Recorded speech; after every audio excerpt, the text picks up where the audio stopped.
Hello students, हम कर रहे थे approaches of comparative politics. Last session में हमने ट्रेडिशनल अप्रोच है इसकी क्रिटिकल एवेल्युएशन की एंड आज हम इस सेशन में modern approach of comparative politics करेंगे, जिसमें हम करेंगे मॉडर्न अप्रोच होती क्या है एंड इसकी फीचर्स क्या हैं।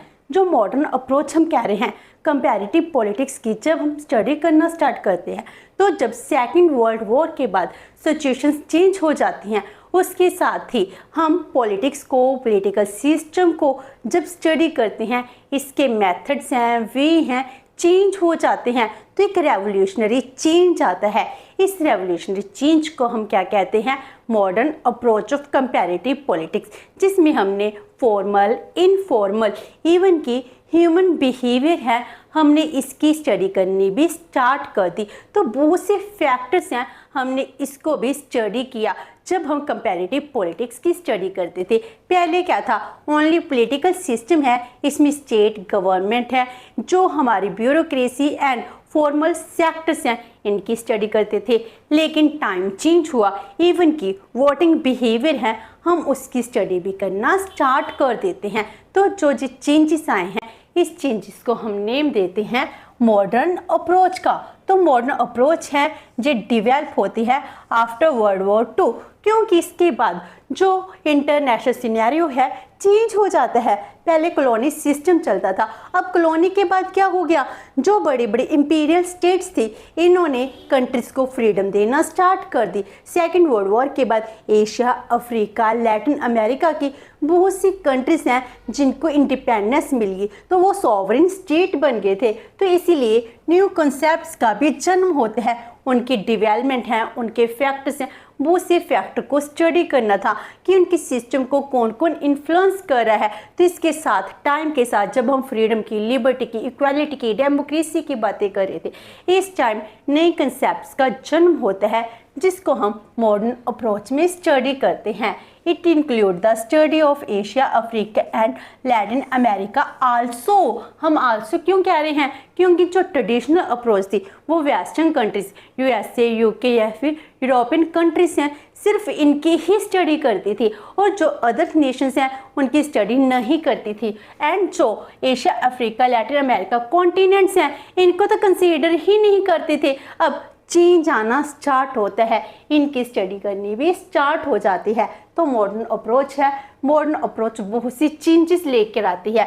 तो इसके रिगार्डिंग एलन आर बॉल हैं, वो क्या कहते हैं? वो कहते हैं the political system includes all types of political activities with in a society. एक सोसाइटी में जितनी भी पॉलिटिकल एक्टिविटीज हैं वो कंसीडर की जाती हैं। जब हम ऑल टाइप्स की बात करते हैं, चाहे हमारा वोटिंग बिहेवियर हो, हमने किसी कैंडिडेट को इलेक्ट करना है, या फिर हमने अपना स्टेट को समर्थन देना है, हमने अपने लॉ है, लॉ को मानना है, जितने भी टाइप्स की पॉलिटिकल एक्टिविटीज हैं वो पॉलिटिकल सिस्टम का पार्ट बन जाती है। Not only the formal political institutions, इसमें हम सिर्फ फॉर्मल इंस्टीट्यूशन की बात नहीं कर रहे। जब हम ऑल की बात करते हैं, ऑल में फॉर्मल नहीं, इनफॉर्मल भी आएगा। अगर हम प्रेशर ग्रुप्स बना रहे हैं, इंटरेस्ट ग्रुप्स बना रहे हैं, एसोसिएशंस बना रहे हैं, ये क्या है? इनफॉर्मल ग्रुप्स हैं। ये इनफॉर्मल ग्रुप्स क्या करते हैं? पॉलिटिकल सिस्टम को इन्फ्लुएंस करते हैं। तो हम इसी पॉलिटिकल सिस्टम को इन्फ्लुएंस करने वाले जितने भी सेक्टर्स हैं, जितने भी टाइप्स हैं, हर एक की स्टडी कर रहे हैं। तो इस तरह जो चेंज है, ये चेंज हम मॉडर्न अप्रोच में स्टडी करते हैं। तो जो मॉडर्न अप्रोच है, इसकी क्या क्या कैरेक्टरिस्टिक्स हैं? सबसे पहले एनालिटिकल स्टडी। तो जो पहली स्टडी थी वो क्या थी? Traditional descriptive. अब क्या है? हम एनालाइज करते हैं, हम जितने भी कंट्रीज हैं इन कंट्रीज के सिस्टम की स्टडी करते हैं, एनालाइज करते हैं, रिजल्ट निकालते हैं। हम ये कहते हैं जो कुछ नॉर्म्स के अकॉर्डिंग नहीं है, हमको कैसे स्टडी करनी है, इनका बिहेवियर कैसे इन्फ्लुएंस करता है सिस्टम को, हम हर एक चीज़ को एनालाइज करके स्टडी कर रहे हैं। तो ये बन गई analytical study. And empirical study, तो पहले हम क्या थे, इंपीरिकल नहीं थे। इंपीरिकल का मीनिंग है रियलिटी के ऊपर बेस्ड। पहले क्या था, जो भी चल रहा है चाहे फिलोसफिकल हो चाहे फिर अदर फैक्टर्स हो उनकी स्टडी करते थे। अब हम क्या कहते हैं, जो इन रियलिटी में जो कुछ भी कंट्रीज में चल रहा है हम उसकी स्टडी करेंगे। डेमोक्रेसी कैसे वर्क करती है, डेमोक्रेसी अच्छी है, वो कह रहे हैं फिलोसफी के अकॉर्डिंग। लेकिन क्या एक्चुअल में इसकी वर्किंग स्मूथ चल रही है, क्या इसकी वर्किंग हर एक कंट्री में इक्वल है? तो रियलिटी के ऊपर, इंपीरिकल डाटा के ऊपर ये स्टडी बेस होती है। Then study of informal factors, जितने भी इनफॉर्मल फैक्टर हैं, चाहे हमारे पॉलिटिकल पार्टीज हैं, प्रेशर ग्रुप्स हैं, इंटरेस्ट ग्रुप्स हैं, वोटिंग बिहेवियर है, कुछ भी है, सब कुछ इंक्लूड होता है इन इनफॉर्मल फैक्टर्स। इसकी स्टडी भी हम करनी स्टार्ट कर देते हैं। वाइड स्कोप, इसका स्कोप इंक्रीज हो गया।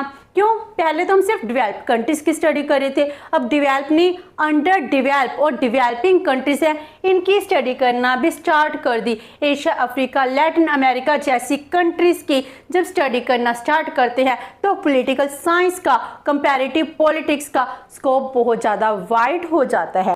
After that emphasise on the study of developing countries. तो डेवलपिंग कंट्रीज का सिस्टम क्या है, हम इसकी स्टडी कर रहे हैं। हम पॉलिटिकल मॉडर्नाइजेशन के कॉन्सेप्ट की बात करते हैं। पॉलिटिकल मॉडर्नाइजेशन का कॉन्सेप्ट कंपैरेटिव पॉलिटिक्स का ही पार्ट बन जाता है। तो इसका जन्म कैसे होता है, इसका भी जब डेवलपिंग कंट्रीज के पॉलिटिकल सिस्टम की स्टडी करते हैं, वो डेवलप होते हैं तो हम उसको मॉडर्नाइजेशन का नाम देना स्टार्ट कर देते हैं। तो डेवलपिंग कंट्री की स्टडी करना इंटरडिसिप्लिनरी स्टडी, जिसमें हम कहते हैं पॉलिटिकल सिस्टम सिर्फ इसका पॉलिटिकल साइंस के साथ ही रिलेशन नहीं है, इसका सोशियोलॉजी के साथ, इकोनॉमिक के साथ, साइकोलॉजी के साथ, एंथ्रोपोलॉजी के साथ बहुत से फैक्टर्स हैं, इनके साथ भी रिलेशन है। तो इसका एक सिंगल डिसिप्लिन के साथ रिलेशन ना होकर अदर सोशल साइंस की जितनी भी सब्जेक्ट्स हैं उसके साथ रिलेशन है। तो सोशल साइंस जो ह्यूमन के बिहेवियर को इम्पैक्ट करती है उसकी स्टडी करते हैं, हम सोशल साइंस को कंसीडर करते हैं। इसके सभी सब्जेक्ट हैं वो क्या करते हैं, पॉलिटिकल सिस्टम को इन्फ्लुएंस करते हैं। Then system analysis, system analysis में क्या हो गया, जैसे हम सिस्टम से क्या डिमांड कर रहे हैं एंड इसके बदले सिस्टम हमको क्या रिजल्ट देता है। इनपुट आउटपुट सिस्टम है, फॉर्मल इनफॉर्मल सेक्टर्स है, डिमांड्स हैं एंड इसके बाद गवर्नमेंट के डिसीजंस है, ये सब सिस्टम का पार्ट होते हैं। सिस्टम को एनालाइज करते हैं। तो इसकी अलग से एक अप्रोच भी है जो हम अपने नेक्स्ट सेशन में करेंगे। वैल्यू फ्री स्टडी, तो जब बिहेवियरल अप्रोच आती है इसमें कहते हैं कि वैल्यूज़ की पॉलिटिक्स में कोई भी ज़रूरत नहीं है। हम वैल्यू फ्री नॉर्म्स के अकॉर्डिंग पॉलिटिकल साइंस की बात नहीं करते, हम रियलिटी की बात करते हैं। एक लीडर को कैसा होना चाहिए, हमको ये स्टडी नहीं करनी, हमको ये स्टडी करना है कि एक लीडर कैसा है, जो है रियलिटी हम इसकी स्टडी कर रहे हैं। तो ये वैल्यू फ्री स्टडी बन जाती है। Then individual is made central to study, जो इंडिविजुअल है, इंडिविजुअल ही इसका सेंटर पॉइंट बन गया। पॉलिटिकल सिस्टम में बिहेवियरलिस्ट अप्रोच इंडिविजुअल पर ही कंसंट्रेट करती है।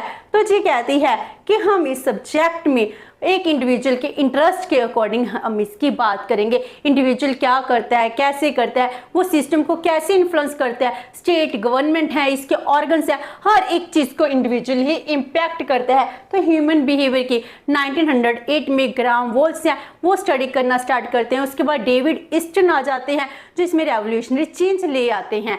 After that quest for making the subject more scientific, ये चाहते थे कि जो पॉलिटिकल साइंस का सब्जेक्ट है साइंटिफिक सब्जेक्ट बनना चाहिए। इसीलिए ये अदर जो सोशल साइंस के सब्जेक्ट्स हैं, स्टैट्स हैं, इसके टूल्स हैं वो यूज़ करना स्टार्ट कर देते हैं। स्टैटिस्टिकल टूल्स हैं, मैथमेटिकल टूल्स हैं, इनको यूज़ किया गया है अपनी स्टडी में, रिसर्च में, तब जाके रिजल्ट्स निकाले गए हैं। तो जितने भी टाइप्स के टेस्ट है, काई स्क्वायर टेस्ट है, T test, F test, ANOVA, कनोवा, इन सबको स्टडी कर कर ही इन्होंने रिजल्ट्स निकाले हैं। इसीलिए इसको जे साइंटिफिक लॉजिकल सब्जेक्ट बनाने में इंटरेस्टेड थे। तो ये होगी फीचर्स। तो एंड इस मेन मॉडर्न अप्रोच कौन कौन सी हैं। हम मॉडर्न अप्रोच की बात तो करते हैं, इसकी कितने टाइप्स की मॉडर्न अप्रोच है। वैसे तो बहुत सी मॉडर्न अप्रोचेस हैं, लेकिन हम कुछ इंपॉर्टेंट अप्रोचेस की बात करेंगे, जिसमें फर्स्ट वन है इनपुट आउटपुट मॉडल, जिसको हम सिस्टम अप्रोच कहते हैं, जिसको डेविड ईस्टन ने दिया था,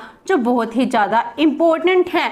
एंड इसके बाद आती है स्ट्रक्चरल फंक्शनल अप्रोच, जिसको गैब्रियल एमन ने दिया था। तो ये भी बहुत इंपॉर्टेंट अप्रोच है, जो पॉलिटिकल सिस्टम को ही डिफाइन करती है।